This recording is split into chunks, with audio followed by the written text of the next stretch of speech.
Fala pessoal, eu sou Paulo Royal e hoje eu vim contar pra vocês a história de um dos revólveres mais famosos da segunda metade do século XX, que se tornou absurdamente popular depois da sua aparição nas telas do cinema. O material de hoje vai contar a trajetória do revólver norte-americano Smith & Wesson Model 29, que eu vou chamar de Model 29 para simplificar. Além da sua criação relativamente inusitada, isso para não dizer que foi quase uma gambiarra, vocês vão conhecer suas principais características e os seus modelos variantes, sendo essa uma arma que é desejada até hoje pelos entusiastas que viram a sua atuação nos filmes. Entretanto, muitas pessoas que tiveram a oportunidade de manusear esse equipamento ao vivo acabaram se assustando com uma peculiaridade do revólver, fazendo com que ele literalmente fosse temido por quem o adquiriu, e isso também vai ser comentado mais adiante. Quando o vídeo acabar, deixa aí a sua sugestão de tema ou dúvida nos comentários e me siga nas redes sociais, onde eu coloco sempre por lá um conteúdo variado sobre armas, tá certo?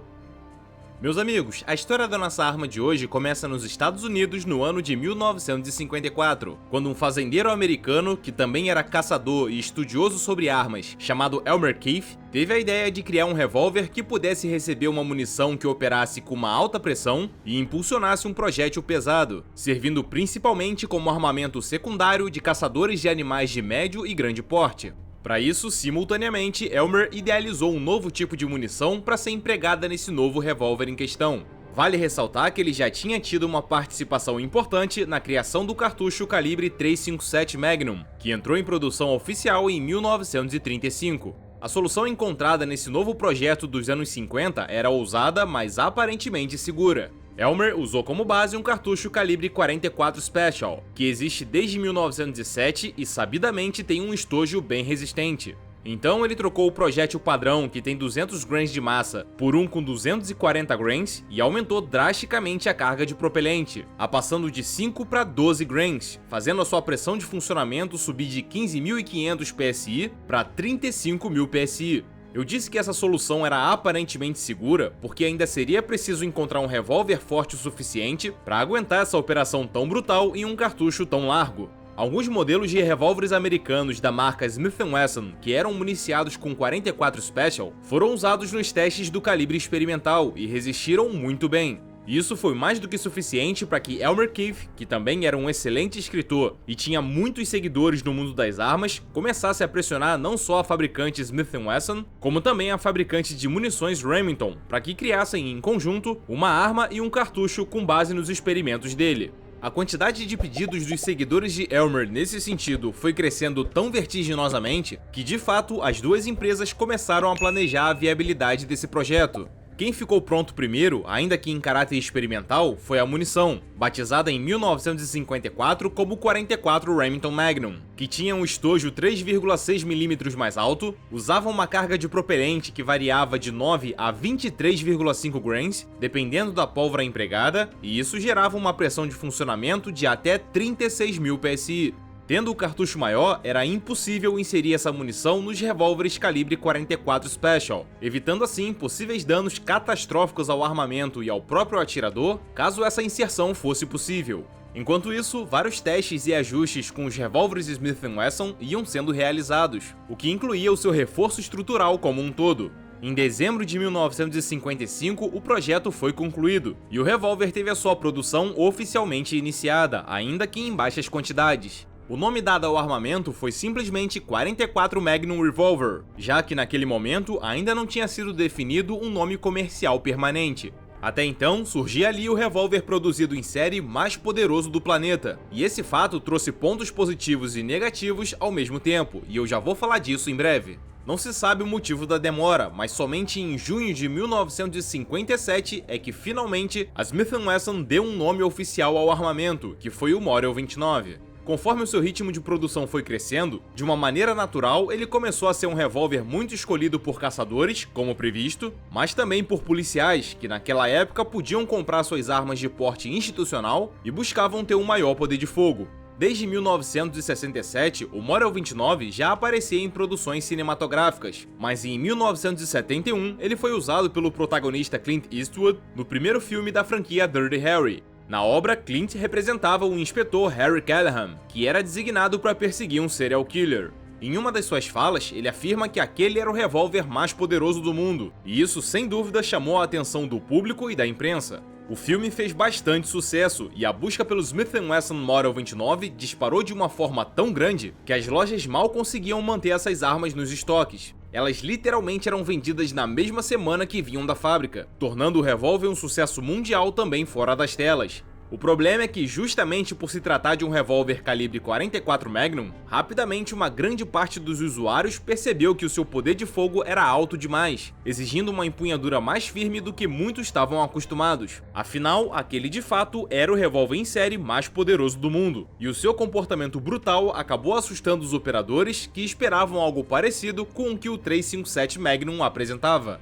Por consequência disso, rapidamente o mercado de armas usadas norte-americano recebeu quantidades consideráveis dessa arma para serem recolocadas à venda, criando praticamente uma divisão entre os operadores que conseguiam domar o Model 29 e os que não se acostumaram com o manuseio. Mal sabiam eles que em 1997, 2003 e 2005, mais 3 cartuchos extremamente poderosos surgiriam. Respectivamente era o 454 Casull, o 500 Smith & Wesson Magnum e o 460 Smith & Wesson Magnum, mas essa parte já é história para um outro vídeo.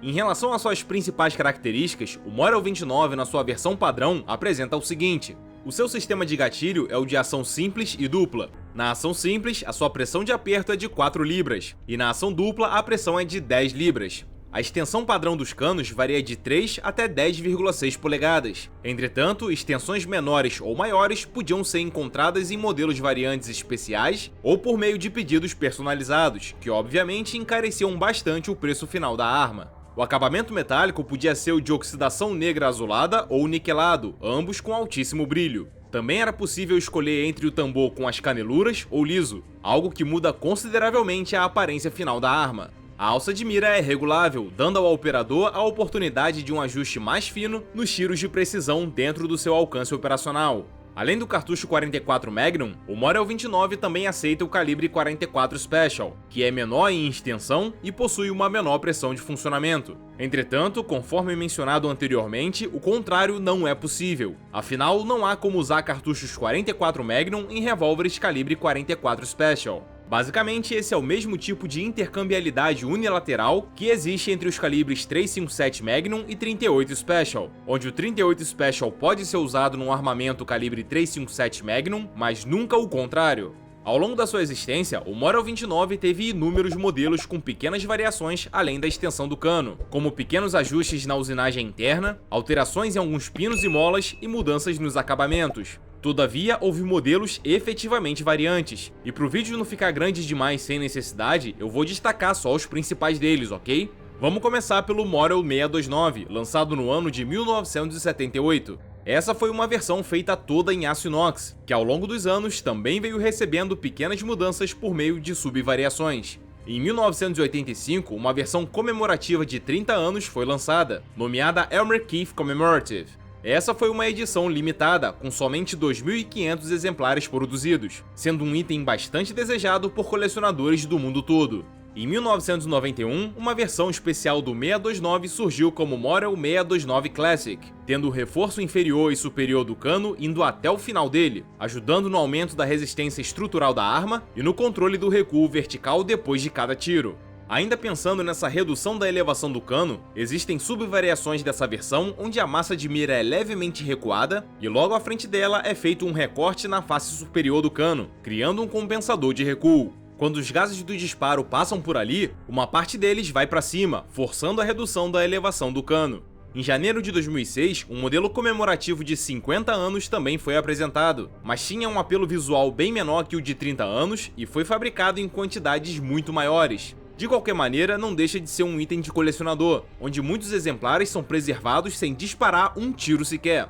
Também em 2006 foi lançado um modelo conhecido como 629 Stealth Hunter, criado pelo setor de customização e melhoria de performance da própria Smith & Wesson, conhecido como Performance Center. Esse modelo tem um visual bastante modernizado, com a mudança completa do design do cano, a inclusão de um trilho tático usinado diretamente na face superior do reforço do cano, possibilitando a instalação de vários tipos de miras telescópicas, reflexivas ou holográficas, e um duplo compensador de recuo usinado em forma de V na ponta do cano.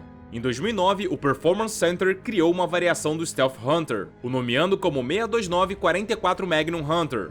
O design do cano foi alterado mais uma vez, ainda com um visual bastante modernizado, recebendo uma redução no reforço inferior, a mudança do desenho do trilho tático na face superior e a inclusão de um freio de boca com multifuros, reduzindo o recuo sentido pelo operador após cada tiro.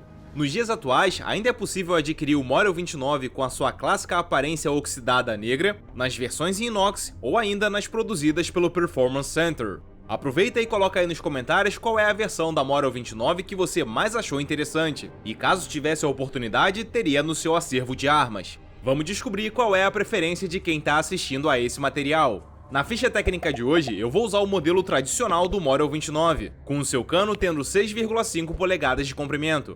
Os dados dessa arma são os seguintes: o seu peso descarregado é de 1,360 kg, o comprimento total da arma é de 30,5 cm, o comprimento do cano é de 6,5 polegadas, o calibre padrão do cartucho usado é o 44 Magnum, a capacidade do tambor é de 6 cartuchos, a velocidade dos projéteis na saída do cano é de 370 metros por segundo, o alcance operacional é de 91 metros e o alcance máximo é de 150 metros, mas aí com a velocidade e precisão totalmente comprometidas, tá certo? Bom pessoal, espero que esse vídeo tenha matado a sua curiosidade sobre esse assunto e muito obrigado a você que chegou até aqui. Não esquece de clicar em gostei e compartilhar pra gente alcançar novos espectadores. Em breve eu tô de volta, um forte abraço e até mais!